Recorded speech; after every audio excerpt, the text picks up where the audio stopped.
నమస్తే తెలుగు రాజ్యంకి స్వాగతం. నేను మీ సంధ్య.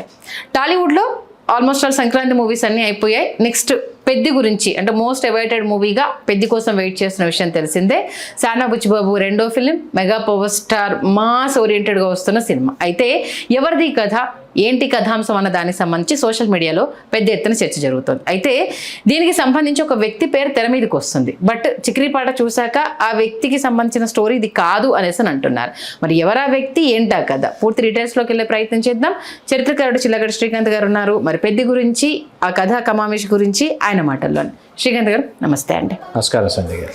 పెద్ది సినిమాకు సంబంధించి చాలా రకాలుగా డిస్కషన్స్ నడుస్తున్నాయి. అందులోనూ సానా బుచ్చిబాబు నెక్స్ట్ సెకండ్ మూవీ పెద్ద స్టార్తో తీస్తున్నాడు కాబట్టి ఎలాంటి కథాంశంతో రాబోతున్నారు అనేసి. చిక్రీ సాంగ్ వచ్చాక మళ్ళీ టాక్స్ అన్ని చేంజ్ అయిపోయాయి. ఒకసారి పెద్ది గురించి చెప్తే ఏం చెప్తారు? మనకు సంబంధించి పెద్ద స్పోర్ట్స్ బ్యాక్డ్రాప్. ఎందుకంటే ఏ ఆట అయినా సరే ఆట నేను ఆడేస్తానని ఒప్పుకొని ఆటలో విజేతగా నిలిచి ఒక విజేత కథ. ఆ విజేత కథలో అప్స్ అండ్ డౌన్స్, ఒక cute love story. Prakash Toleti రచనా సహకారం అందించాడు. సానా బుచ్చిబాబు గారితో ఉప్పెన్ నుంచి ట్రావెల్ చేస్తున్నాడు. సుకుమార్ గారితో ఆర్యా నుంచి ట్రావెల్, ఆర్యా కంటే ముందు నుంచి ట్రావెల్ చేశాడు.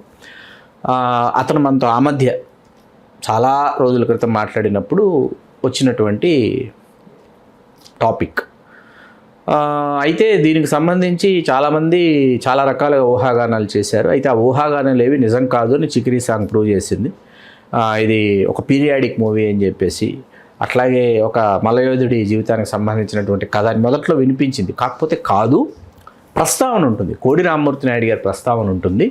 కోడి రామ్మూర్తి నాయుడు గారి ప్రస్తావన తీసుకురావడానికి కారణం ఏంటంటే, మీకు సంధ్య గారి ఈవేళ మనం టాప్ స్పోర్ట్స్ పర్సనాలిటీస్ని తీసుకుంటే ఆంధ్రప్రదేశ్కి సంబంధించి శ్రీకాకుళం జిల్లా నుంచి వస్తున్నారు. శ్రీకాకుళం జిల్లా నుంచే కరణమల్లీశ్వర్ గారు వచ్చారు, నీలంశెట్టి లక్ష్మి గారు వచ్చారు, పూజారి శైలజ గారు వచ్చారు, మత్స్యరాజ సంతోష్ గారిని ఆవిడ వచ్చారు. ఇట్లా టాప్ పర్సనాలిటీస్. అట్లా ఉషశ్రీ పెద్దిశెట్టి గారిని ఆవిడ from Vizag. Okay.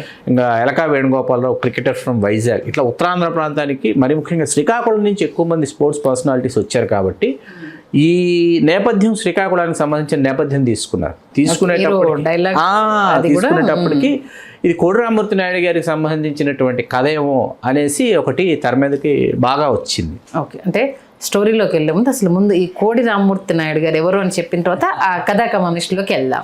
Indian Hercules అంటారు ఆయన్ని. కలియుగ భీముడు ఆయన. కలియుగ భీముడు అనే బిరుదు ఇప్పటివరకు తెలుగు నేల మీద ఒక కోడి రామ్మూర్తి నాయుడు గారికి మాత్రమే ఉంది. హీఈస్ ఫ్రమ్ శ్రీకాకుళం జిల్లా. ఏ సంవత్సరం సార్? వీరఘట్టం. వస్తున్నాను అక్కడ. వీరఘట్టం ఆ బస్సు మీద వాటి మీద వీరగొట్టాం ఉంటుంది. విఈఆర్ఏ GOTTAM అని ఉంటుంది. కానీ వీరఘట్టం అనే పిలవాలి దాన్ని. ఒకప్పటి పాలకొండ మండలం. అంటే ఒకప్పుడు ఏంటంటే శ్రీకాకుళం, విజయనగరం జిల్లాలు లేవు. మీకు మొత్తం విశాఖ ప్రాంతం అంతా మొత్తం కలిపి ఇది కళింగ ప్రాంతం అనమాట. ఈ ప్రాంతానికి పాలకొండ మండలం అని ఉండేది. ఆ పాలకొండ మండలంలో ఈ వీరఘట్టం అనమాట శ్రీకాకుళం జిల్లాలో ఉంది. ఇప్పుడు కొన్ని రికార్డ్స్ 1882 అంటున్నాయి, కొన్ని రికార్డ్స్ 1884 అంటున్నాయి, ఇంకొన్ని రికార్డ్స్ 1885 అంటున్నాయి. ఆయన బర్త్ డేటు April 3 ఆయన పుట్టారు. ఆయన కోడి వెంకన్న నాయుడు, అప్పలకొండమ్మ దంపతులు జన్మించారు. జన్మించిన తర్వాత ఏంటంటే ఆయనకు ఒక సాధువు ఆయనకి మంత్రోపదేశం చేశారని, మంత్రోపదేశం చేసిన తర్వాత ఆయన దేహదారుఢ్యం మీద దృష్టి పెట్టారని. రాజచెరువు నా ప్రాంతం ఉంటుంది. ఈ ప్రాంతాలన్నిటికీ నేను వెళ్ళానండి. ఆ రాజచెరువు అనే ప్రాంతంలో ఆయన ఎక్కువ సమయం గడిపేవారు. అట్లాగే ఇక్కడ హనుమాన్ వ్యాయామశాల, ఆ వ్యాయామశాలలోనే ఆయన వ్యాయామానికి సంబంధించిన ఆ విద్యలన్నీ నేర్చుకోవటం. అక్కడ ఎక్కడ అసలు వ్యాయామానికి సంబంధించి ఏ కార్యక్రమం జరుగుతుందన్నా, ఏ పోటీ జరుగుతుందన్నా ఈయన వెళ్ళిపోయేవారు. అవివాహితుడు, మీద మిక్కిలి ఈయన శాకాహారి. ఓకే. ఆయన ఎత్తు కూడా 5 అడుగులు 2 అంగుళాలు, 5 అడుగులు 3 అంగుళాలు అలా హైట్. అంతే. మనిషి ఇలా ఉంటారు, అంటే షార్ట్ ఇలా ఉంటారు మనిషి, వెడల్పుగా ఉంటారు. ఆయన విగ్రహం మనకి ఇవాళ విశాఖ సాగర్ తీరానికి కనిపిస్తుంది. శ్రీకాకుళం జిల్లాలో స్పోర్ట్స్ స్టేడియంకి ఆయన పేరు పెట్టారు. అక్కడ కూడా ఆయన విగ్రహం ఉంది. అది పాక్షికంగా దెబ్బతింది ఈ మధ్య. ఆ పాక్షికంగా దెబ్బతిన్న దాన్ని మరమ్మతు చేయించాలి. చాలా బాధాకరమైనటువంటి విషయం. ఇక్కడ మీకు ఈయనకు పొట్టిపంతులని ఈయనకు ఒక స్నేహితుడు ఉండేవాడు.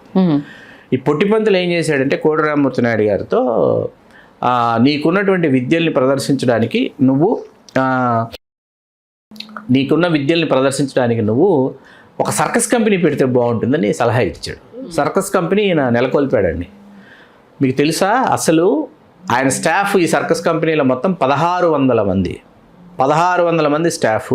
ఏనుగులు, పులులు, సింహాలు ఇవి కాకుండా 1600 మంది స్టాఫ్తో ఆయన చాలా దేశాలు పర్యటించాడు తన సర్కస్ కంపెనీతో. ఆయన అద్వితీయమైనటువంటి విద్య ఏంటంటే ఈ జలస్తంభన విద్యలు వాయుస్తంభన విద్యలు ఇవన్నీ వచ్చు ఆయనకి తెలుసు. ఆయన ఛాతీ మీద 1.5 టన్ను నుంచి 3 టన్నుల వరకు బరువు పెట్టుకునేవారు. ఓకే. ఆ తర్వాత ఏనుగును ఎక్కించుకునేవారు చెక్క పలక మీద ఒకసారి ఆ ఏనుగు ఎక్కినప్పుడు ఏమైందంటే ఆ పలుచటి చెక్క అవటం వల్ల విరిగిపోయి ఆ చెక్క ఆయన ఛాతీలోకి వెళ్ళిపోయింది. పెద్ద సర్జరీ జరిగింది ఆయనకి. ఈయన చైనాలో ఉన్నప్పుడు ఈయన మీద విషప్రయోగం జరిగింది. ఓకే. అంటే ఆ చైనీలు తట్టుకోలేక ఈయన విద్య చూసి, ఈయన యొక్క అసలు అభ్యాసం చూసి, ఈయన యొక్క దేహదారుఢ్యం చూసి, ఈయనకు ఉన్నటువంటి అంటే ఒక ఏమంటారు ఒక ధర్మంతో కూడినటువంటి విద్య తెలిసినటువంటి ఒక విద్యావేత్త, ఒక శాకాహారి ఇంత సాధించడం, యోగ విద్య, యోగ జాతకుడు అని చెప్పి వాడు విషప్రయోగం చేస్తే నాలుక మీద పడగానే ఆయనకు అర్థమైపోయింది ఆ పని. వీళ్ళు విషప్రయోగం చేశారు, దాన్ని తిప్పి కొట్టుకోగలిగినటువంటి ఒక స్వభావిన కానీ అక్కడి నుంచి ఆయన చైనా నుంచి తిరిగి తన శిష్యులతో సర్కస్ కంపెనీ అన్నీ వేసుకుని ఆయన తిరిగి వచ్చి ఒక సినిమా కాదండి, ఒక 5-6 సినిమాలకు సంబంధించినంత సరంజామా ఇందులో ఉంది. దీనిని చేయడానికి రానా చాలా ఇష్టపడ్డాడు, రానా చాలా పరిశోధన చేశాడు. కానీ రానా ఎక్కడ దీన్ని యాక్సెప్ట్ చేయలేదంటే రానా పర్సనాలిటీకి కోడిరామూర్తి గారి పర్సనాలిటీకి మ్యాచ్ అవుతున్న విషయం దగ్గర రానా ఆగిపోయాడు. ఓకే. పర్సనాలిటీ వైజ్ తీసుకుంటే he short and also expanded, 6 పైన. దీని మీద అరవింద్ గారికి చాలా మక్కువ, ఈ సబ్జెక్ట్ మీద. అరవింద్ గారు కూడా చాలా రీసెర్చ్ చేశారు దీనికి సంబంధించి, అందుకని పెద్దకి లింక్ పెట్టడానికి అనుకున్నారు. వాస్తవానికి రామ్ చరణ్ చాలా బాగుంటాడు కోడిరామూర్తి నాయుడు గారు, కాకపోతే కొంచెం సౌష్ఠవం ఇంకా కావాలి. అది మేక్ ఓవర్ హీరో ఇప్పుడు కథాపరంగా సరే మనం సబ్జెక్ట్ చెప్పాలనుకున్నప్పుడు వ్యూవర్స్ కి మనం చెప్పేయచ్చు మీరు. అందుకే సుల్తాన్ సినిమా చూస్తే సల్మాన్ ఖాన్ గారు మేక్ ఓవర్ అద్భుతంగా ఉంటుంది సుల్తాన్ సినిమాలో. ఎందుకంటే ఆయన యోధుడిగా ఉన్నప్పుడు ఆయన బాడీ లాంగ్వేజ్ కానీ ఆయన బాడీ కానీ ఒకలాగా ఉంటుంది. ఆ షేప్ అవుట్ అయిపోయిన తర్వాత చూపిస్తాడు ఆయన మీకు. తనను తాను చూసుకుని చాలా సిగ్గుపడతాడు సల్మాన్ ఖాన్. అప్పుడు ఒకలాగా ఉంటాడు, మళ్ళీ ఆయన మేకఓవర్ చేసుకుని మళ్ళీ వస్తాడు, అప్పుడు ఒకలాగా ఉంటాడు. ఈ మేకఓవర్, ఈ ట్రాన్స్ఫర్మేషన్ చూసిన తర్వాత 100% రామ్ చరణ్ చాలా బాగుంటాడు కోడిరామూర్తి నాయుడుగా. పెద్దికి కోడిరామూర్తి నాయుడికి సంబంధం లేదు. ఆయన జాతీయోద్యమానికి ఆ రోజులలో తన ఆస్తిపాస్తులు కావచ్చు, లేకపోతే ఆయన సంపాదించినటువంటి సంపద కావచ్చు, అప్పట్లో 2 కోట్ల రూపాయలు విరాళం ఇచ్చినటువంటి వ్యక్తి కోడిరామూర్తి నాయుడు గారు. అప్పట్లో మొత్తం యావదాస్తి. ఇప్పటికీ ఇల్లు ఉందండి వీరఘట్టంలో, కుటుంబ సభ్యులు ఇల్లు ఉంది. ఆయన పెళ్లి చేసుకోలేదు, అవివాహితులు. సోదరుడి సంతానం వాళ్ళందరూ ఉన్నారు. వాళ్ళందరూ కూడా ఆయన బయోపిక్ ఎప్పుడు వస్తుందని వాళ్ళు ఎదురు చూస్తున్నారు. ఎవరా పాత్ర దక్కించుకునేటటువంటి అదృష్టవంతుడాన్ని నిజంగా ఎదురు చూస్తున్నారు. 100% రామ్ చరణ్ చాలా బాగుంటాడు, సందేహం లేదు. ఖచ్చితంగా దాన్ని మనం తెర మీద చూడాలి. పెద్దికి కోడిరామూర్తి నాయుడికి సంబంధం లేదు. కోడిరామూర్తి నాయుడు కథాంశం అయితే తెర మీదకి రావాలని మనస్ఫూర్తిగా నేను కోరుకుంటున్నాను. ఆయన చివరి దశ చాలా బాధాకరంగా గడిచింది, ఒక కాల్ తీసివేయాల్సి వచ్చింది. అట్లాగే ఆయన షోలాపూర్ మహారాజ్ ఇచ్చినటువంటి భరణంతో ఆయన జీవించాల్సి వచ్చింది. అది లాస్ట్ డేస్ చాలా బాధాకరం అయినప్పటికీ ఒక రియల్ హీరో అంటే రియల్ హీరో కోడిరామూర్తి నాయుడు గారు. నిజంగా ఆ కథ అయ్యి ఉంటే మీరు అన్నట్టుగా మన చరిత్రలో మన ఆంధ్రప్రదేశ్ నుంచి ఒక ఆనిముత్యాన్ని మరొకసారి తెర మీద తీసుకొచ్చినట్టు ప్రస్తావన ఉందట. కోడిరామూర్తి నాయుడు గారి ప్రస్తావన ఉంది, సినిమాలో ఉంది. నేపథ్యం వీరఘట్టం నేపథ్యం తీసుకున్నారు. స్పోర్ట్స్ పర్సనాలిటీస్ కి సంబంధించి సంబంధం లేదు. అంటే శ్రీకాకుళం నుంచి ఉన్న వ్యక్తులు ప్రస్తావన అయితే ఉంది. ఆయన ప్రస్తావన లేకుండా శ్రీకాకుళం క్రీడాకారుల జీవితం కానీ అసలు తెలుగు నేల మీద కోడిరామూర్తి నాయుడు గారికి జరగాల్సినంత గౌరవం, మర్యాద జరగలేదన్నది నా వ్యక్తిగతంగా నా భావన, నా అభిప్రాయం. అది మొత్తానికి కోడిరామూర్తి గారి స్టోరీ అయితే ఇది కాదు అన్న విషయం అయితే క్లియర్గా చెప్పారు. మరి పెద్ద ఎవరి బ్యాక్గ్రౌండ్లో వస్తుంది అనేది అయితే ఏంటిది ఉత్కంఠ అయితే మీరు మళ్ళీ మమ్మల్ని కొనసాగింపుగా అది తెర మీద చూస్తేనే బాగుంటుంది. ఎందుకంటే ఇక్కడ పెద్ద సినిమాలో మీకు కేవలం సానా బుచ్చిబాబు గారు ఒకరే ఇన్వాల్వ్ అవ్వాలి. సార్ నిర్మాతల్ని కాసేపు మనం పక్కన పెడితే వాళ్ళు నెంబర్ ఆఫ్ ఫిల్మ్స్ నాన్ స్టాప్గా తీసుకుంటూ వస్తున్నారు. నిర్మాతలుగా వాళ్ళని మనం గౌరవించాలి, గుర్తించాలి, కాపాడుకోవాలి అలాంటి నిర్మాతల్ని. మీకు ఇక్కడ ఏంటంటే ఇక్కడ సుకుమార్ గారు ఇన్వాల్వ్ అయినారు. సుకుమార్ రైటింగ్స్ తన శిష్యుడి కోసం, సానా బుచ్చిబాబు గారి కోసం సుకుమార్ గారు ఇక్కడ ఆయన తన కలంబలం చూపిస్తున్నారు. సుకుమార్ గారు రైటింగ్స్ ఎట్లా ఉంటే తన సినిమాల కంటే తన శిష్యుల సినిమాలు చాలా బాగా రావాలని కోరుకునే వ్యక్తి సుకుమార్ గారు. అందులో విరూపాక్ష మనం నిరూపించిన కుమారి 21F అని ఒక సినిమా, ఇట్లా చాలా ఉంటాయి.